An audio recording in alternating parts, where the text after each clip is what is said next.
네, 잠시 후 2시 국회의사당에서 고 김영삼 전 대통령의 연결식이 첫 국가장으로 엄수가 됩니다. 국민에게 부담이 되지 않게 해달라는 유족들의 뜻에 따라서 과거보다 규모를 줄이고 검소하게 치러질 예정입니다. 네, 이와 관련해서 신지호 전 새누리당 의원 모시고 이야기 나눠보겠습니다. 네, 안녕하십니까? 안녕하세요. 자, 연결식이 국민의 애도 속에 이어지는데 박근혜 대통령이 일각에서는 불편해서 가자리 안 갈 거다 이런 얘기도 있고 몸이 아프다 이렇게 하는데 어떻게 봐야 됩니까? 근데 청와대도 여러 가지 여론을 지금 다 듣고 있을 테니까요. 예. 만약에 안 가게 되면은 과거 YS 대통령이 살아계실 때 칠푼이 얘기도 하고 그런 것 때문에 또 뒤끝 장렬하는 거 아니냐 이런 얘기가 나올 수도 있고요. 그렇죠. 네. 그러니까 대통령이 결국 대통령이 지금 또 국정 운영하는 데 있어서 이것 때문에 또 여론이 악화되고 그러면 안 좋잖아요. 그렇습니다. 지난번 유승민 부친상가에도 조화를 안 보낸 것 때문에 예. 그 다음 주에 여론조사를 해보니까 TK 지역에서 무려 리얼미터 여론조사였죠. 13%인가가 그냥 빠져버렸잖아요. 그러니까 예.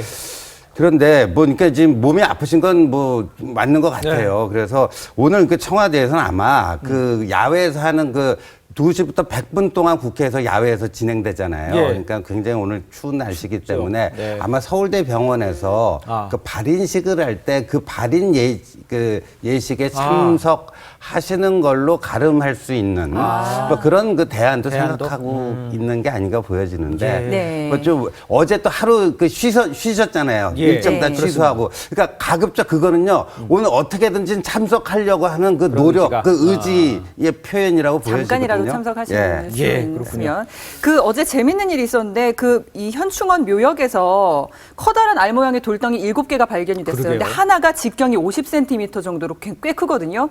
근데 또 이게 재밌는 게 풍수지리학적으로 묘역이 자리 잡게 될 부분이 봉황새의 왼쪽 날개다. 이렇게 얘기를 했었기 때문에 이 봉황알이 발견된 거다. 그렇죠. 길조다, 이렇게 얘기하더라고요. 일명 봉황의 알이다 해서 봉황알이다 이렇게 얘기가 되는데 이제 네. 좌청룡 우백호 이렇게 보통 얘기하지 않습니까? 예. 그러니까 지금 김대중 대통령 묘역이 이제 우백호에 해당되는 그 자리고 요번에 터를 잡은 YS 대통령 묘역이 이제 좌청룡인데 그 똑같은 분이 지금 묘지를 선정한 거 아닙니까? 네. 영남대 풍수지리학하는 황 교수님이. 근데 그 황 교수님 얘기를 어제 들어보니까요. 그런 자리는 대명당, 클 때자에다 밝을 명자. 그러니까 크게 세상을 비추어주는 그 터가 그러니까 대명당이라는 거죠. 예. 근데 그 대명당에서 간혹 이렇게 봉황알 같은 게 예. 진짜 타원형에 어떻게 이렇게 일부러 만들려고 해도 참 힘든 맞아요. 그런 네. 것들이 발견이 됐는데 예. 황 교수님 말씀에 의하더라도 본인 같은 전문가도요 평생 이런 걸 한 번, 두 번 볼까 말까 하는 굉장히 진귀한 장면이 연출됐기 때문에 예. YS 대통령 이제 가시면서 예. 국민들에게 이런 또 선물을 안겨주고 가시는 게 아닌가 이런 예. 생각이 간단히 관련해서 하나 더 여쭤보면 3년 전부터 이 자리를 점 찍었다고 해요. 김영삼 전 대통령이 차남과 함께 김현철 씨랑. 근데 이 자리가 말씀해 주신 것처럼 좌청호 이 능선에 자리 잡고 있어서 장손보다 차남이 덕을 본다. 이 얘기 계속 나왔잖아요. 그런데 이제 개인 사적으로 예. 보면은 차남이 덕을 보는 자리라고 하는데 사실 이제 김 대통령 YS 대통령 장남 김은철 씨는요 별로 나서기를 좋아하는 성격이 아니기 때문에 네. 많이 아프답니다. 또 몸도 썩 좋지도 않고요.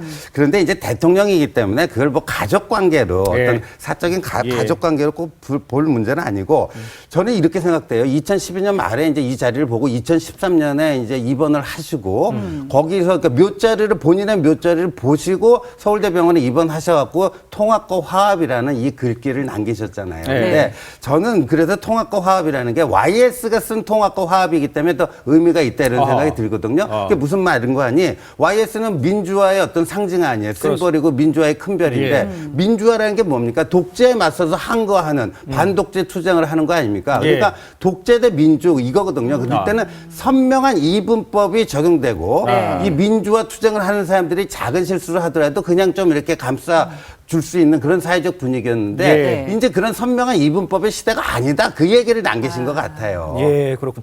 지금 독재와 반대하는 이런 세력 얘기하셨습니다만 전두환 대통령이 이제 빈소에 왔단 네. 말이죠. 화해가 이루어진 거라고 볼 수는 있지 않을까요? 어떻습니까? 근데 제가 좀 아쉬움이 남아요. 그래서 그 안 가신 거 가셨기 때문에 그건 참 잘하신 그 결단을 내리신 건데 이제 예. 11분을 머물고 또 상주인 김현철 씨하고 대화를 나누는데 약간 좀 엉뚱한 대화가 좀 이루어졌어요. 그러니까 보통 그런 자리에 가면 고인을 추모하거나 뭐 고인에 대한 뭐 덕담을 하거나 그렇죠. 뭐 이런 얘기들을 주로 하게 되는데 본인의 건강 얘기, 술, 담배 얘기만 하고 오셔가지고 조금 이게 생뚱맞은 대화가 된 거 아니냐 하는 그런 아쉬움이 있고 예. 또 방명록에도 좀 뭔가 화해를 상징할 수 그런 게 있는 없더라고요. 단 한마디 네. 단어라도 남겨주셨으면 하는 그런 아쉬움이 좀 남네요. 예. 그래도 안 갈 거다 생각했는데 방문한 것도 의미가 있지 않을까요, 근데? 아, 이게 그렇죠. 그거는 안 간 거에 비교하면요. 예. 안 갔으면요. 국민들도 이렇게 눈살이 좀 찌푸러지지만 예. 전두환 전 대통령에 대해서 전두환 전 대통령이 아주 화통한 사람이다. 화끈한 사람이다. 그러니까 장서동 같은 부하도 뒀다. 이렇게 평가를 예. 받는데 여기를 안 가보세요. 저 사람은 화끈한 사람 아니다. 쫀쫀한 사람이다. 본인한테 마이너스였어요. 네. 가시기를 정말 잘하셨습니다. 자, 이 사람한테 뭐 조화를 받거나 뭐 조문을 받을 필요는 없습니다만 김정은이 이게 벽이라고 그러면 이거 벽을 열고 들어가도록 해라. 이렇게까지 얘기할 정도의 김정은이 조문을 안 온 거, 북한이 아직도 발표를 안 한 거, 요거는 어떻게 봐야 돼요? 그거는 이제 YS 대통령에 대해서 뭔가 그러니까 그 과거의 노무현 대통령, 김대중 대통령 시절에는 다 조의도 표명하고 이게 다 그렇습니다. 조문이 오지 않았습니까? 예. 그런데 이게 YS 대통령 때 말이에요. 남북 관계가 정말 냉탕과 온탕을 오고 갔거든요. 그렇죠. 취임 직후에 YS 대통령 예. 뭘 했냐면 그 당시에 미전향 장기수인 이인모 노인을 조건 없이 송환을 했습니다. 그렇죠. 일단 예. 취임사가 어떠한 동맹도 민족보다 더 큰 행복을 안겨줄 수가 없다. 그랬고 당시에요. 예. 보수 우파 쪽에서는 이거 YS 이상하다. 예. 그다음에 초대 총리도요. 그 무슨 한완상 그 아주 진보적인 사회학자를 앉혀놓고 하니까 YS 이게 이상하다. 막 이런 얘기까지 나오고 했었는데 예. 근데 북한의 화답이 뭐였냐. 이인모 노인 송환에 대한 북한의 화답이 93년 3월 14일인가 핵 비확산 금지 조약이 있잖아요. NPT 탈퇴 선언을 한 거예요. 그러니까 이쪽에서 선의로 이렇게 대해줬는데 오히려 그렇죠. 뒤통수를 치는 형국이 돼갖고 예. YS가 화가 나갖고 핵을 갖고 있는 자하고는 악수도 할 수 없다 해갖고 이게 이제 냉탕으로 가버린 거고 나중에 카터 대통령이 평양 가서 중재를 해갖고 와서 남북 정상회담이 이루어지기 직전에 네. 김일성이 이제 심장경색으로 죽었잖아요. 예. 그때도 그런 얘기가 나왔습니다. YS의 기가 김일성을 그렇게 만든 거 아니냐, 뭐 그런 얘기까지 나왔습니다. 예. 예. 그 이번에 빈소를 방문한 정치인들 이야기를 하다 보니까 또 눈에 띄는 분이 손학규 전 고문이에요. 맞아요. 네. YS를 통해서 뭐 정치권에 입문하신 분이기도 하고 또 지금 계속 자리를 지켰다고 하거든요. 네. 그래서 손학규 전 고문 때문에 야권 인사들도 더 많이 방문을 했다고 하는데 이제 내년 총선 후 복귀해야 한다는 목소리 많다 이렇게 넌지시 얘기를 건넸더니 그럴 일 절대 없다 하긴 네. 하셨거든요. 그런데 말이에요. 93년 3월이었던 걸로 기억이 나는데요. 네. 그 당시 서강대 정치외교학과 교수, 진보적인 정치학자였던 손학규 교수가 YS한테 픽업이 돼갖고 광명 보궐선거, 국회의원 보궐선거에 나가서 정계에 입문을 하거든요. 예. 그 당시 보궐선거 캐치프레이즈가 뭐냐면 대통령이 불렀다 했어요. 대통령이 자기는 불렀다? 대통령이 불러서 나온 사람이다. 예. 대통령이 불렀다. 그러니까 집권 초기에 93년이 집권 초기 아닙니까? YS 그렇죠. 지지율이 막 90% 예. 고공비행할 때 아닙니까? 그렇죠. 그거 대통령 마케팅이 최고였죠. 그렇죠. 그 대통령이 불렀다 이거 하나 가지고 그 정치 신인이 거기서 보궐선거에서 당선된 거예요. 예. 그러니까 어떻게 보면 YS가 금배지 달아준 거나 다름이 없는 거죠. 근데 예. 이 지금 손학규 전 고문이 그 당시에는 대통령이 불렸다 갖고 정계에 데뷔를 했지만 네. 지금 저 강진 저 톡을 저 산에서 내려오려면 어떻게 돼야 되겠습니까? 이제는 대통령이 아니고 국민이 불렀다. 그래서 내가 내려왔다. 이렇게 얘기가 돼야 될 거 아니에요. 네. 그런데 지금 이 여기에 왜 본인이 뭐 상주처럼 매일같이 개근을 하고 있냐면요. 네. 이 통합과 화합이라는 거. 그다음에 야당도 경험하고 여당도 경험했다는 점에서요. 예.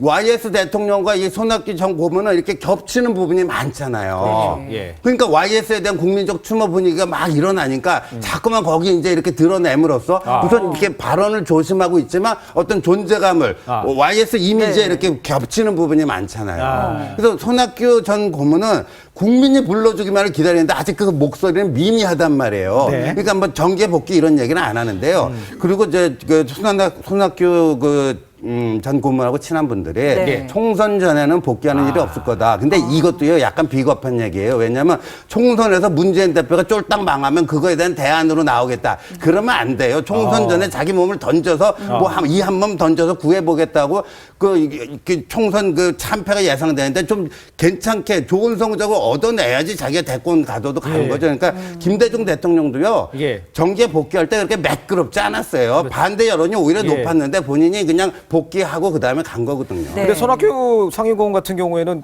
늘 그럴 위기 때 당에 복귀해서 총선에 나가고 당선되고 나서 또 이렇게 팽당하는 느낌이 있고 그랬기 때문에 좀 망설이는 건 아닌가요? 그렇죠. 그러니까 지금 신중할 수밖에 없는데, 예. 근데 더 이상 뭐 좌고우면할 때는 아니라고 봐요. 그러니까 상황이. 총선 때 문재인 체제, 문재인 야당이 망하면 거기에 대한 대안으로 등장하겠다. 이거는요, 예. 약간 저는 비겁한 시나리오가 아닌가 이런 생각이 드네요. 자, 네. 지금 뭐 조문 정국이고 또 뭐 정치권이 올스톱한 상태이긴 합니다만 연결 시기 끝나기도 전에 벌써 이제 국회에서 벌어지는 일들이 이제 심상치가 않습니다. 한중 FTA도 지금도 어렵다는 얘기 나오고 있고 이 상황은 어떻게 봐야 돼요? 야당이 오늘 처리를 못하겠다 하는 이유가요. 예. 농어촌에 대한 그 피해 보전 대책이 충분히 마련되지 않았다는 얘기인데요. 이게 그렇습니다. FTA 할 때마다 나오는 얘기입니다. 네. 이게 단골 메뉴입니다. 특히 지금 총선을 5개월 앞두고 있잖아요. 예. 농어촌 지역구 의원들이 그냥 이거만큼은 어떻게든지 해야 되겠다고 하는데요. 예. 저는 이거 요번에 진짜 이 악순환의 고리를 끊었으면 좋겠어요. 아하. 우리가 첫 번째 FTA를 어디랑 했습니까? 칠레랑 하는데 칠레가 그 포도가 많이 나는 나라 아닙니까? 예. 그때 칠레 포도 농가에 대한 그 피해 보전액을요 4,500억 원이나 해줬는데 아. 네. 나중에 알고 보니까 이게 웃긴 거예요. 우리나라가 포도가 나는 게 뭐 여름철에 나잖아요. 예. 우리 칠레 포도 수입하는 건 겨울철이거든요. 그러니까 계절이 완전히 반대예요. 그러니까 이런 식의 그냥 그 나눠주기식 그 선심성 예산 이래가지고 한국 농업의 지금 국제 경쟁력이요 별볼일 없습니다. 예. 자꾸만 이런 식의 그 나눠주기식 뭘로 해갖고 농어촌의 뭐 경쟁력을 살릴 수 있는 게 아니다. 예. 이런 말씀 좀 드리고 싶네요. 예. 네. 또 저희가 그 예전에 9월쯤이었나요? 창당 새정치민주연합 창당 60주년 기념식에 그 당 대표 벽면에 그 실린 기념 사진 기억나시죠? 네. 김대중 노무현 대통령의 사진은 하단 끝에 있고 김영삼 전 대통령과 신민당 의원들이 가운데 부각되면서 예. 이게 뭐냐 굉장히 막 반발도 심했거든요. 그래가지고요 그때 그걸 만드신 분이 그 저 문재인 대표가 특별 영입한 광고계의 뭐 미다스의 손이라고 예. 하는 예. 손혜원 홍보위원장이었잖아요. 예. 근데 저 뒤에 그때 그 당시 화면 나오는데요. 그래갖고 그때 그 참석했던 새정치 그 의원들이 어떻게 저렇게 3당 야합을 네. 한 저분을 위에다 앉혀놓고 말이에요. 저 김대중 노무현 대통령 밑으로 뺐냐고 다들 반발이 심해갖고 저 사진을 교체를 한 건데 예. 이게 참 정치가요. 참 어떻게 보면 참 간사한 거예요. 지금 이제 YS 대통령에 대한 재평가가 이루어지고 추모 분위기가 이렇게 고조되니까 예. 어떻게 보면 그 YS에 기대서 뭐 좀 하려고 뭐 여건야건요. 다들 뭐 좀 그런 게 있는 것 같습니다. 네. 방금 언급을 해주셨습니다만 고 김영삼 대통령의 공과 뭐 이런 얘기 나옵니다만 재평가 작업 요즘 한참 뭐 얘기 나오고 있지 않습니까? 어떻게 보십니까? 저는요 우리나라 역대 대통령도 크게 보면요 다 07, 과삼 정도는 되시는 분들이라고 07, 과삼. 봐요. 근데 이제 YS 대통령이 그 하나의 척결이라든가 그튼 뭐 저 금융실명제, 공직자 재산 등록 이런 공에 비해서 IMF 예. 금융 그 외환위기 초래라는 과화 때문에 너무 저평가돼 있었는데 네. 요번에 이제 좀 그 저평가된 게 좀 제대로 정당하게 이제 회복되는 과정을 지금 거치고 있는 게 아닌가. 예. 그 역대 대통령들 크게 보면 다 07, 과삼입니다. 예. 아까 정병국 의원 같은 경우에는 3당 합당이 안 됐으면 어려웠었다 대통령이. 근데 네. 다른 사람 측에서는 3당 합당을 해야 될 상황이냐. 그때 김대중 대통령하고 그때 합쳤어야지 이런 얘기를 하는데 어떻게 보십니까? 근데 저는요 한국의 민주화, 우리나라가 산업화와 민주화를 다 이룬 나라 아닙니까? 예. 먼저 산업화를 하고 그 기반 위에서 민주화를 이뤘어요. 예. 그러다 보니까 민주화가 됐다고 해서요. 그게 그러니까 그 정치학에서 좀 어려운 용어 불가역적인, 그러니까 돌이킬 수 없는 예. 아주 탄탄한 공고한 민주화가 된 건데요. 예. 거기에 빼놓을 수 없는 게 YS고요. YS가 또 3당 합당을 통해서요. 어떻게 보면 호랑이 잡으러 호랑이 굴, 그 산업화 세력에 들어가서 거기서 민주화를 이뤄낸 예. 거 아닙니까? 그래서 그렇습니다. 만약에 김대중 대통령이 정권을 잡았더라면 92년 선거에서 예. 그러면 하나의 척결이라든가 5.18 재평가라든가 이런 것들이 과연 됐겠는가? 오히려 DJ가 YS가 먼저 했기 때문에 그 다음 DJ 정권을 또 나올 수도 있었던 거 아니냐? 그러니까 예. 어떻게 보면 깨지기 쉬운 민주화가 아니라 다시 돌아갈 수 있는 민주화가 아니라 예. 이런 공고한 민주화를 이룬 점에서 3당 합당도 재평가되지 않는가 뭐 이런 얘기들이 많습니다. 네. 알겠습니다. 자, 지금까지 신지호 전 새누리당 의원이었습니다. 감사합니다. 네. 고맙습니다.